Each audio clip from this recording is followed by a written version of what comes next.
From that, Kenya joined the rest of the world in marking the International Youth Day this week. The day was marked to highlight challenges facing the youth worldwide.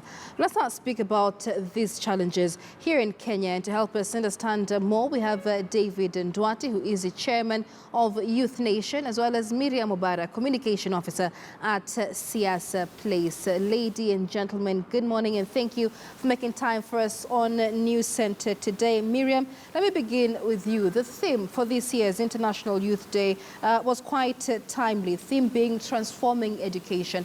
Talk to us about why this was rather timely, especially for youth in Kenya.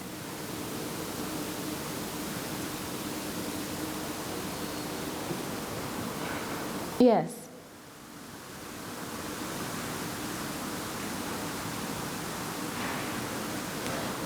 Yes. Miriam, if you can hear me, we just celebrated the International Day of the Youth, or International Youth Day there, under the theme Transforming Education. Talk to us about the importance of this theme for the Kenyan youth. The importance of education.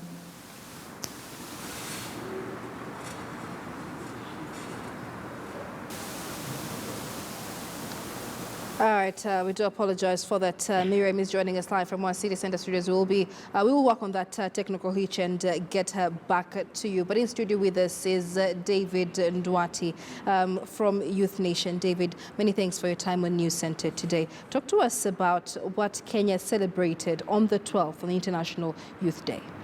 Thank you very much for having me on board. I really appreciate it. Well, on the 12th of August, which was on Monday this week, we had the Youth Week, Youth International Day, which was after the whole week for youth participation. Right. And the theme was transforming education. And as a result, that theme was on the basis of information and packaging that information for the consumption of the youth. One of the key things and big challenge that has been facing the youth in this country is lack of information, access to information. And without that information, the transformation agenda of empowering the youth has experienced some challenges. So it was a day that was celebrated in Kwale. I was personally in Kwale the entire weekend and that particular day.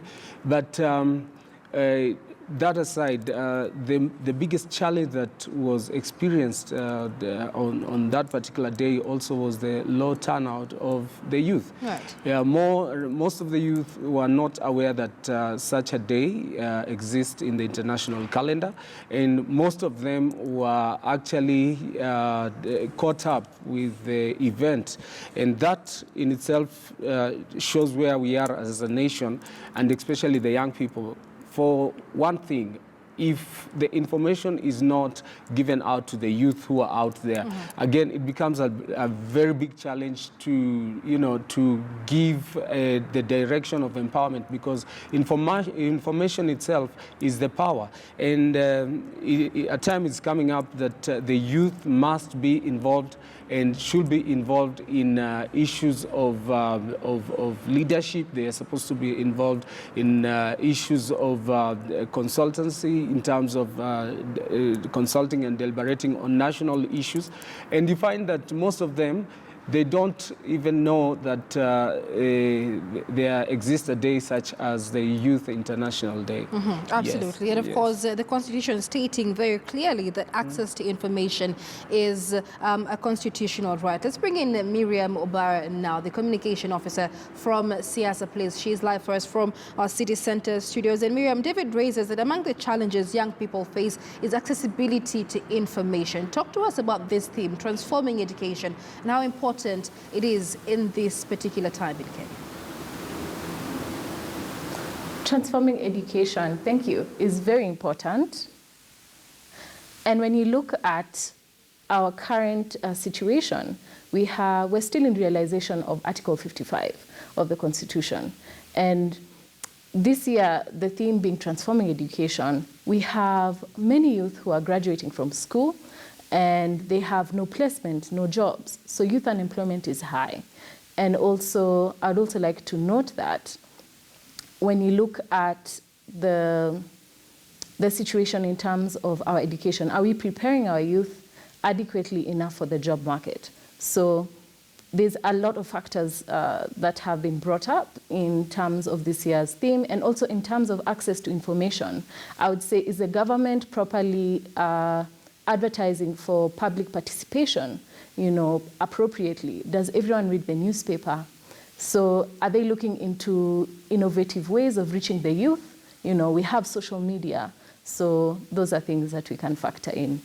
Right. And David, it's an important issue that Miriam raises, because Article 55 that she talks about states that the state will take measures including affirmative action to ensure that the youth access relevant education and training. And we've seen, revival of technical training institutes and vocational training centers in the country. But when we talk about public participation, and we're going down to the youth to understand what they want for us to take affirmative action in the country, how would you rate that as it is in the country? Well, to be very honest, the propagation element of informing the youth in this country is not taken seriously. You see, there is the context of involving the youth. The youth are not involved. Most of the time, they just participate as spectators. And you'll find most of the time when they do this, then the information gets them off guard, and you're left there now wondering, what do you do with this information? But just to get things right back to the track, like what we saw last week, we saw a whole week of youthful activities. But you see, all this happens just once in a year. So there is need to propagate the youth information and the youth empowerment agenda by informing and involving the youth.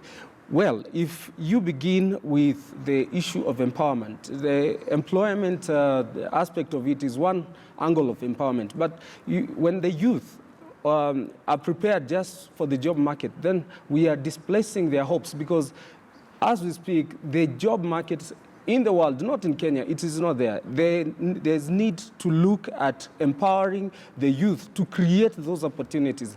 And you'll begin like with the affirmative funds, the youth fund, the Uwezo fund. What is done around that fund? You cannot have a conventional way of disbursing such funds to young people who most of them are in social media, and you're using the conventional way. You cannot propagate the youth access the government procurement opportunities in conventional mediums. There is need to relook and also to restructure our model of youth empowerment as a transformation agenda. But the first thing that we need to highlight is the information propagation, because when you are informed, then there is a chance, high probability that you reform your thinking. The other day we had a trending topic, which was about the, we were talking about the first class. Was it? Yeah, the first class degrees or the first class betrayal. The first class betrayal. Mm-hmm. Now, when you look at such a topic, I mean, we've gone to school and we've been to school, and the first thing that you're taught is to go and offer a solution in the society. And you will find most of the graduates are coming out with an expectation that there is a desk waiting for them, there is an AC, there's an office somewhere, and you'll find if we have this kind of mentality, then we get stuck as a nation, and that's the cause for depression, that is the cause of suicide and lack of motivation with the young people. So education transformation is one step to the right direction, meaning once the youth are informed that there are other avenues of getting empowered other than employment, then they will offer something. Again, right. Let me just bring in Miriam just for a moment before I come back to you, because Miriam, you raised the issue of whether we're equipping our youth for the 21st century, workplace, so living conditions as they are. Do you feel that as it is, free primary education, we have talks of free secondary education, we're speaking of the competency-based curriculum in the country, is Kenya offering inclusive, quality education that promotes lifelong learning skills to our youth? Yes, I believe that the competency-based curriculum is a good approach in that it involves using their skills and their talents, towards there are many skills that they'll develop throughout that curriculum. I would also say that in as much as we're equipping youth for the job market, and also the government pushing for them to move in these entrepreneurial positions and open businesses, it's also good to note that not every youth is an entrepreneur or is business-minded at the same time, but there should be a platform. We should have options in terms of whether you want to be employed or whether you want to be an entrepreneur. So even with the curriculum enforced with the CBC, it would be it's a very futuristic and good approach in terms of the curriculum. All right, and I mean, when it comes to then offering options or offering information to the youth, how do we get to modernize these ways to ensure that youth get these opportunities? Because like we say, I mean, a majority of the youth now on social media, but if you're using very conventional means of giving this information of the opportunities that lie out there, then it will not reach the intended target. How then do we modernize our means of communication for the youth? Yes.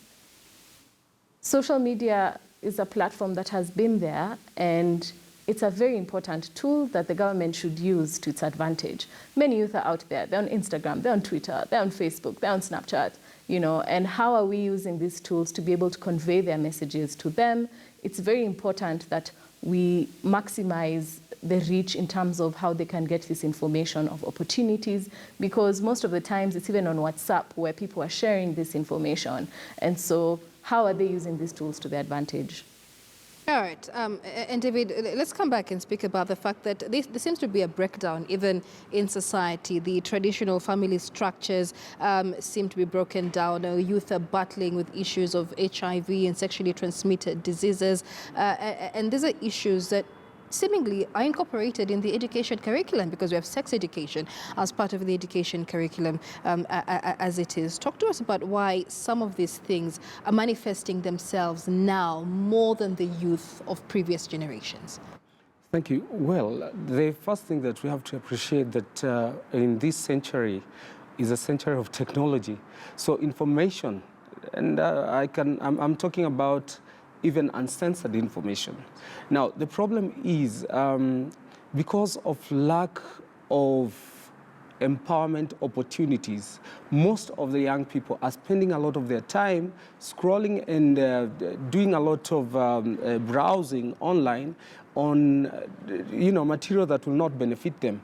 And as a result, you find that also the mainstream aspect of networking, it's more of what people, the perception that is driven through the social media. So you find most of the young people are not like the old guys and our brothers before. They have a lot of information, which and of course together with it comes a lot of time to spend. The phones are accessible, data is there, and you find most of the information that a lot of young people, and there was a statistic that was made and a report that 3/4, that is around 65% of the young people who are actually using online platforms are browsing sexual content. Mm-hmm. It's pornography and all that. So the question then, is it a question of the information not being made available, or is it a question of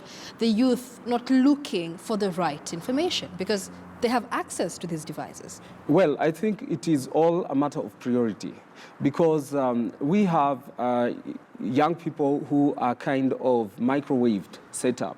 So you want something that excites you.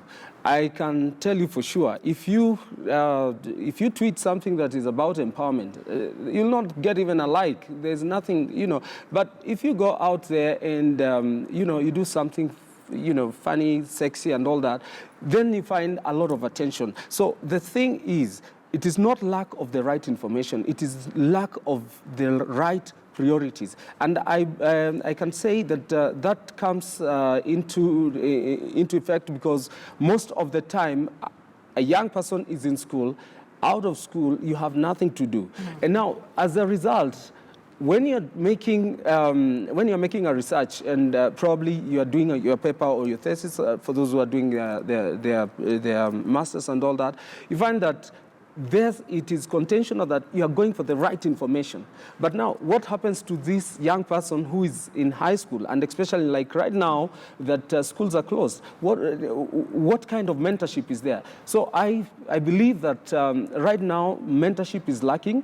You find even the parenting aspect of it. You find most young and modernized parents, they substitute these gadgets for parenting their kids. So you find even a child is crying in a house, is given a phone, you know, and you find that this child is always online. And because of lack of supervision, you find that the children are actually being raised with a lot of information, and most of it is unnecessary, actually. Information, yes. absolutely. Yes. Miriam, let me come back to you because you mentioned the issue of really preparing our youth for this workplace. And as it is, we've seen several efforts from the government, national government, county governments, to restore talent-based centers to ensure that they hone skills as opposed to just taking children to school, to learn issues of theory. How are youth likely to benefit from talent-based centers across the country?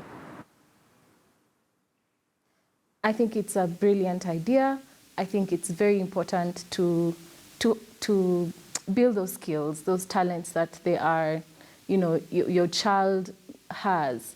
And the talent-based kind of system will be able to raise kids who are able to, build on their talent and work on that in the education field. I'd also like to note that it is very important to nurture these talents and yeah.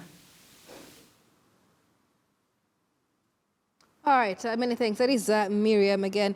So David, even as we wind up this conversation, let's speak about youth leadership now, because there was a wide maybe misconception or perception that the more youth we have in leadership positions, especially in political representation, then the more matters of the youth would come up, especially when it comes to legislation.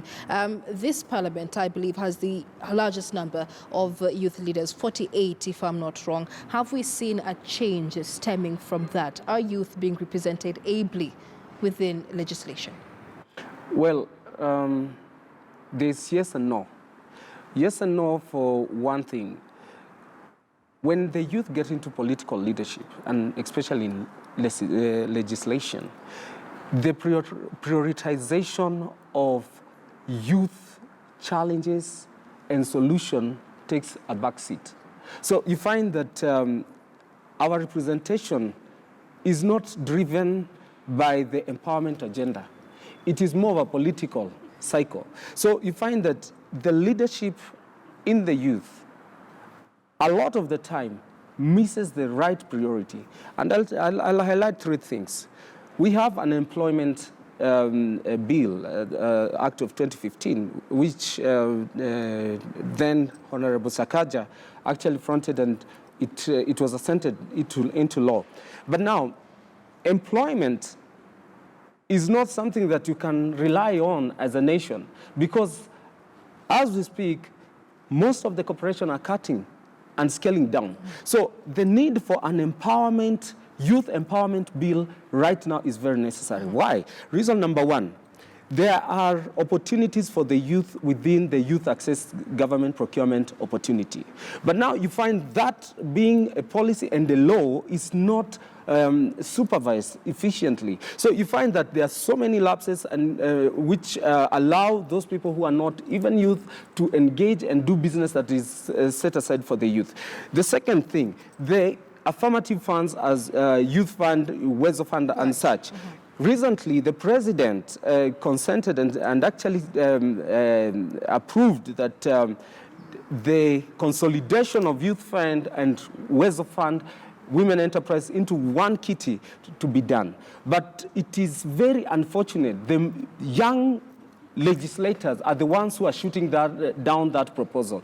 Reason being, the conventional way of disbursing the funds goes through their offices. That is the CDF and the constituency offices. There is need to come to reality. Most of the youth right now are on social media and are actually linked up to information through the social media. The need to relook at the structure of disbursing the youth, the affirmative fund through the Biashara Fund should be done through an electronic and technological process. There is need to take that Biashara Fund back to the phone and disburse it to the young person who is in mashinani, not the conventional way of fill this form, go to this office, go see the chief and all that. So there is that need. But the problem is, even if you are a young person, whom do you run to when you are stuck, when you want information? Right. I propose, and I'm of the opinion that this nation needs to also have a youth hotline number. A youth hotline number where a youth can inquire, because even if you are on social media and like just major corporations, there is the customer care. Now, you find this country, there is no way, even if you are applying for a tender and you are disqualified, there is no way you are even told the reason why you are disqualified. To access those funds and the opportunities that belong to the youth, when these youth go and knock the door and they are told, fine, you did not go through this time, that becomes the end of the process. So there is need for our legislators now to rethink and come up now with an empowerment bill, because now that empowerment bill will safeguard the interests of the young people, the young graduates, the young people at the grassroots, those young people who don't know Nairobi, those young people who don't know where the youth fund offices are. Right. And if that is going to be done, it needs the input of legislative leadership by our political youth leaders, and that for now I don't think it's there. That goodwill is not there. Public participation as well. Yes. Let me bring in Miriam, even as we get your final comments on this. David brings in a very important point. There's several funds, some are yet to be consolidated, but even before we get to the funds, there's been an issue about the ease of doing business alone. Here we are encouraging entrepreneurship, but when it comes to the licenses that you need, the licenses that youth can barely afford. So let's talk about what county governments have also done in terms of the ease of doing business for youth in the country, and whether there needs to be more being done in that sector. Yes, a lot needs to be done to make the environment more favorable for youth. All these licenses that they need to apply for, the government needs to help make it easier for them. But it's also very important to note that when we're looking at, the youth unemployment crisis, and just the access to information, also we have to, my final comments would be for youth to participate more, in these decision-making processes, participate more in county. For example, on the 20th, they're having a public participation forum for the annual development plan in Nairobi. So it's important for youth to be able to participate and voice their opinion in such forums in order to push for budgetary allocation towards youth-related projects in their counties, in their constituencies.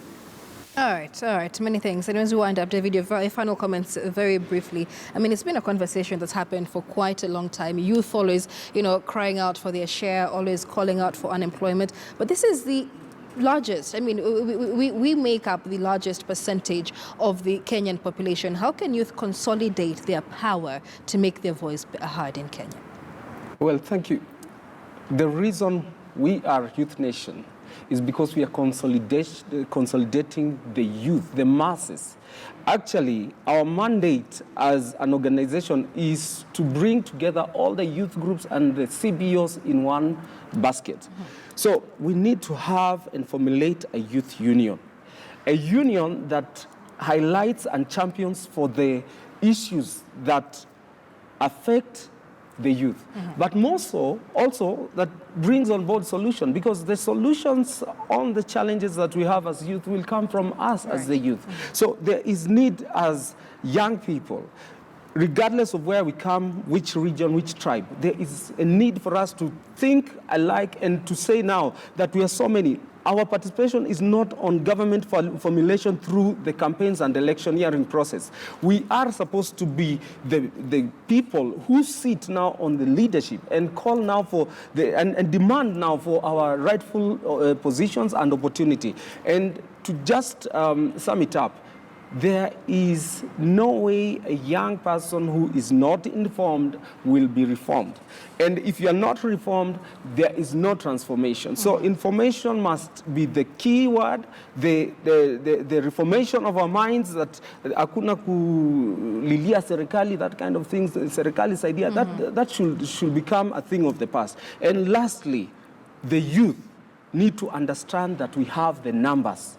We have the numbers. We are the ones who make governments. The next election, 70%, 65 to 70% of the people who will be going to vote will be young people. It is very, very, very sad that you get to vote and you get to participate in terms of electing leaders, but you get to become a spectator when things regarding your issues, and especially in and out of the government, because even the private sector has a role to play. We need now to consolidate ourselves and take our voice as a united youth in this nation. All right, many thanks. That is David Ndwati, President, Youth Nation. Also with us, Miriam Mubara, who is the Communication Officer from Siasa Place, discussing matters